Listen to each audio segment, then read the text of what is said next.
In Washington, D.C., on Constitution Avenue, there is a building.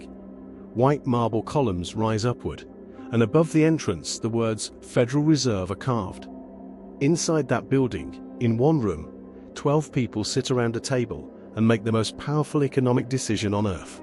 Every 6 weeks, they determine the interest rate that decides how much it will cost to borrow money in the world's largest economy. That rate reaches every mortgage, every auto loan, every corporate bond, every government bond, and every credit card balance carried by every American family trying to make it to the end of the month. On Saturday, March 7th, those 12 people woke up and looked at a set of numbers that no Federal Reserve model was designed to handle. Brent crude had risen to $91 a barrel. It had climbed 24% in just 8 days. US crude was logging the biggest weekly gain in recorded history. Gas prices had reached their highest level since September 2024. The national average was $3.32 per gallon and still rising. Natural gas in Europe had nearly doubled in 1 week. The Strait of Hormuz had been closed.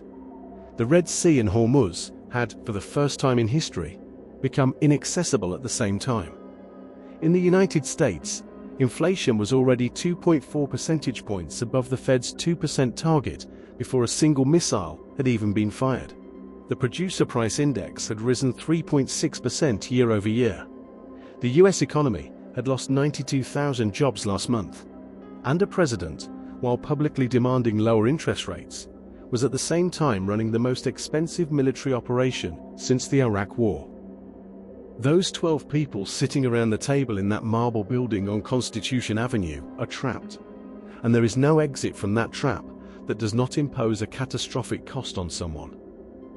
That is the trap. And stay with me here, because this is the point where the picture becomes truly frightening. Not in the way missile footage is frightening, in the way things become frightening when they destroy your family's financial security. The Federal Reserve, by its own definition, has 2 jobs, a dual mandate, 2 responsibilities. Keep inflation near 2% and keep employment high. Under normal conditions, those 2 goals move in the same direction.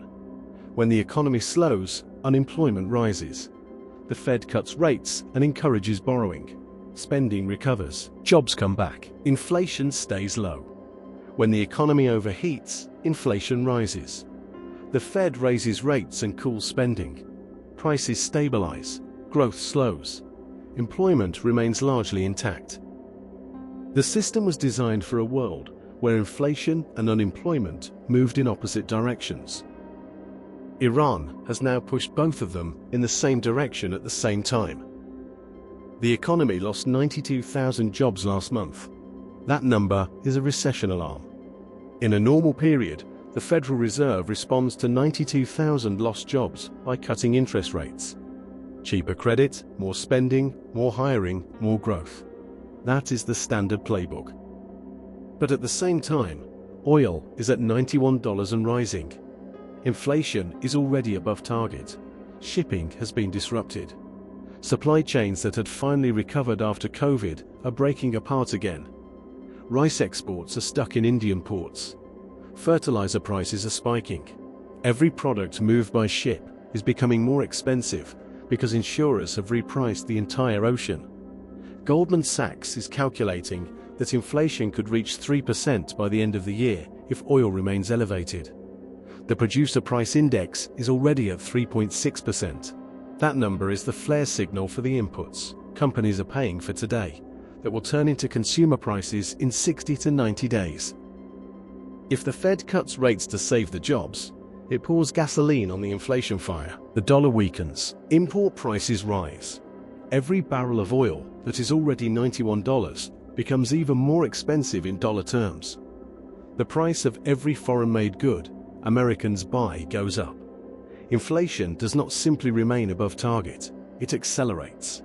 And Americans already learned after COVID what it feels like when prices never stop climbing. In that kind of environment, the Federal Reserve will have chosen inflation over jobs, and the political cost of that choice will fall entirely on it. If the Fed holds rates steady or raises them to fight inflation, then it abandons the jobs. The 92,000 people who lost their jobs get no relief. Businesses already struggling under tariffs and slowing growth get squeezed even harder. Mortgage rates remain high. Auto loans remain expensive. The housing market, frozen for years by high interest rates, stays frozen. The economy Trump promised to fix becomes even more broken. And the Fed becomes the political owner of that outcome too. There is a name for this scenario where inflation rises while growth slows at the same time. Economists call it stagflation. The last time America experienced it in its most serious form was in the 1970s. That was the era of gas lines, 13% inflation, 10% unemployment, and a Federal Reserve that had to raise rates to 20% in order to break the inflation spiral. Paul Volcker did that. It worked.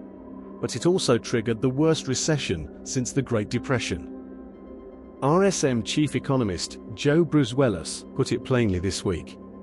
The Fed's decision-making system is facing a real stress test. The risk of stagflation has spread everywhere, and all eyes are fixed on where energy prices go next. Not could spread. Has spread. Present tense. Today. Right now.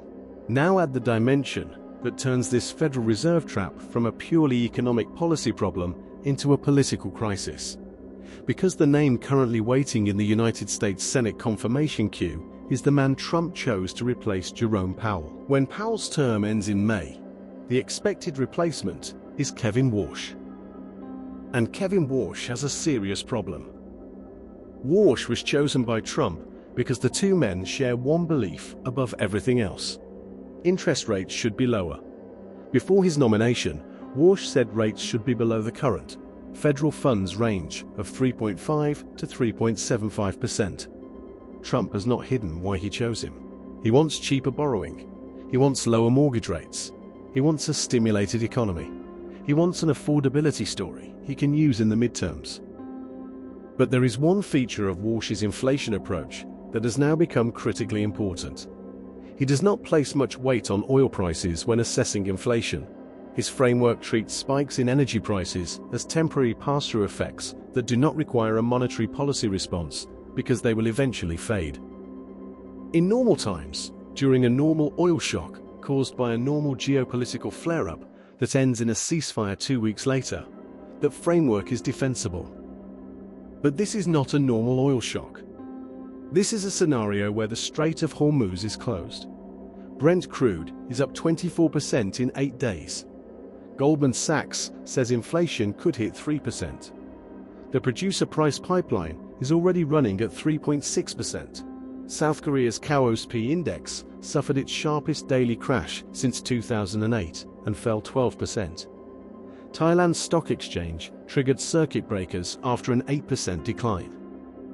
If Warsh cuts rates while oil is at $91 and inflation is approaching 3%, he makes the fire even bigger. Minneapolis Fed President Neil Kashkari said, "Until a few days ago, I was very confident. Now we need more data." New York Fed President John Williams wants to see how persistent this turns out to be.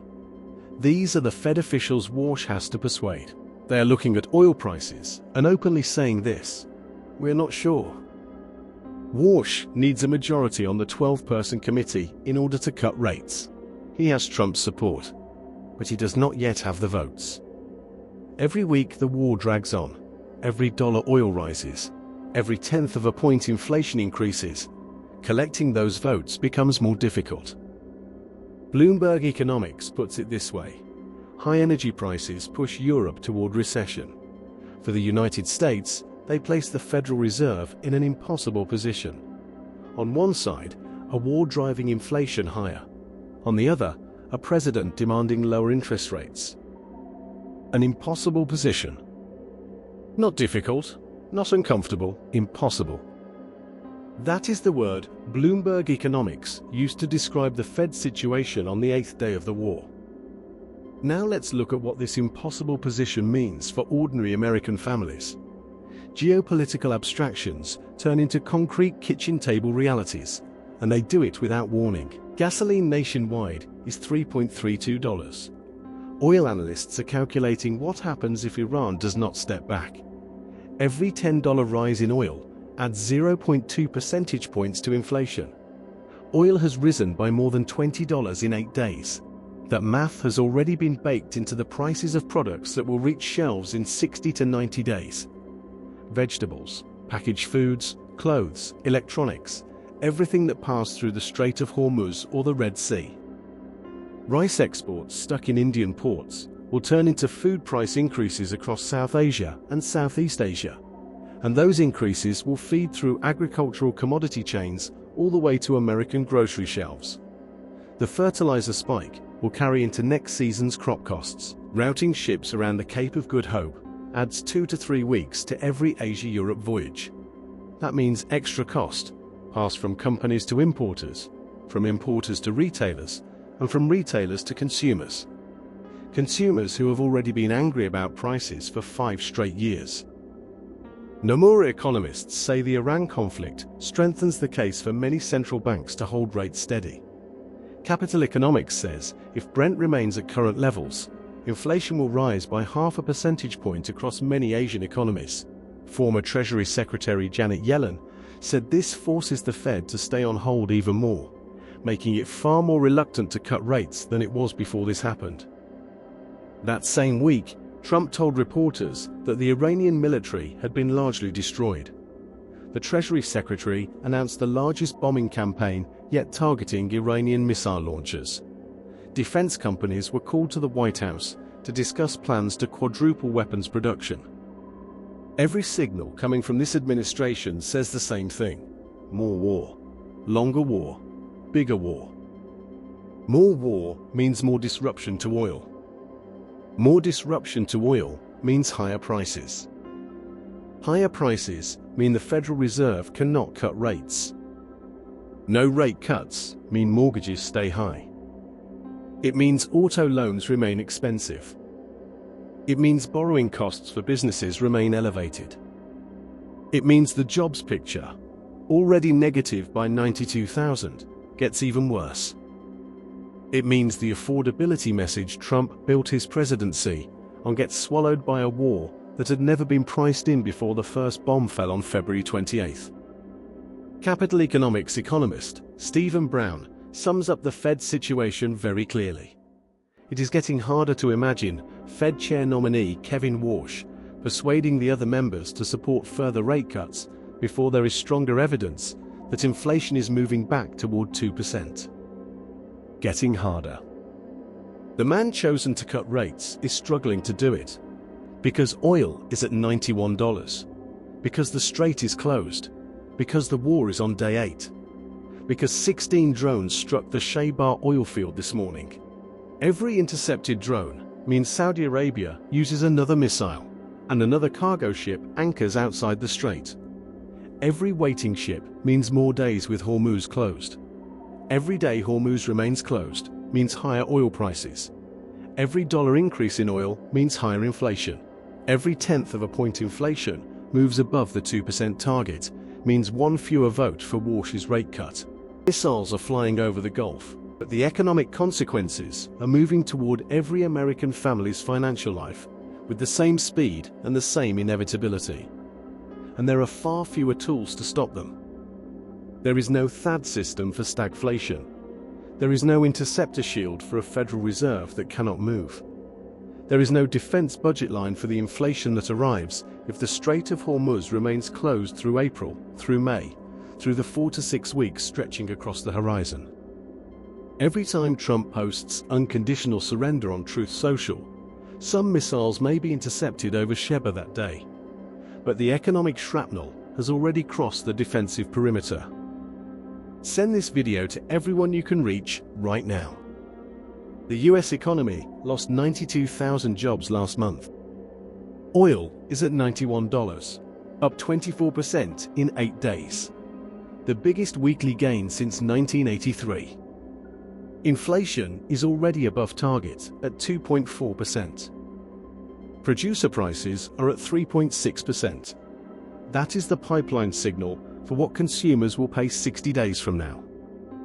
Stagflation, inflation and recession at the same time is now a named risk, not a fringe prediction. Trump's Fed chairpick, Kevin Warsh, was chosen to cut rates.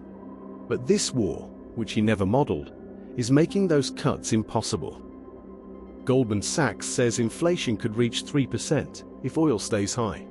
South Korea's stock market crashed 12%. Europe is on the edge of recession, and the Strait of Hormuz is still closed. Day 8.